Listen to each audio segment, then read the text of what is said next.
चांदोली धरण क्षेत्रात अतिवृष्टी कायम. धरण परिसरात 118 मिलीमीटर पावसाची नोंद. शिराळा तालुक्यात इतरत्र पावसाचा जोर मंदावला असला तरीही चांदोली धरणाच्या पाणलोट क्षेत्रात अतिवृष्टी सुरूच आहे. गेल्या 24 तासात चांदोली धरण परिसरात 118 मिलीमीटर पावसाची नोंद झाली आहे. या मुसळधार पावसामुळे धरणाच्या पाणलोट क्षेत्रातून 18,871 क्युसेक पाण्याची आवक होत असल्यामुळे धरणाच्या पाणीसाठ्यात गेल्या 24 तासात झपाट्यानं वाढ झाली आहे. यावर्षी चांदोली धरण क्षेत्रात पावसाचं परंतु दमदार आगमन झालंय.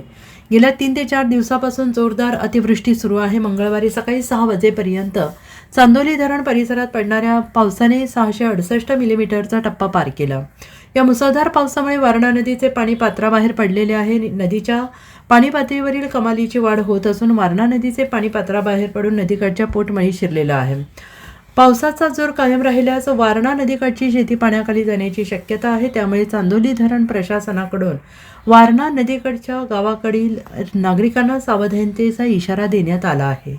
चांदोली धरण परिसरात मंगळवारी सकाळी 6 वाजेपर्यंत तब्बल 118 मिलीमीटर अतिवृष्टीसह अखेर 668 मिलीमीटर पाऊस पडल्याची नोंद येथील पर्जन्यमान मापन केंद्रावर झालेली आहे. तसेच चांदोली धरणाच्या पाणलोट क्षेत्रात येणाऱ्या पाथरपुंज येथे तब्बल 190 मिलीमीटर एवढी अतिवृष्टी झालेली आहे. या अतिवृष्टीमुळे चांदोली धरणाच्या पाणीपातळीतही कमालीची वाढ होत असून सध्या चांदोली धरणाची पाणीपातळी 602.37 वर पोहोचली आहे. सध्या धरणात 459.36 दशलक्ष घनमीटर म्हणजे 47.15 म्हणजे 16.22 TMC पाणीसाठा झालेला आहे. पावसाचा जोर कायम राहिल्यास बंद असणारे वीज निर्मिती केंद्र सुरू होण्याची शक्यता आहे.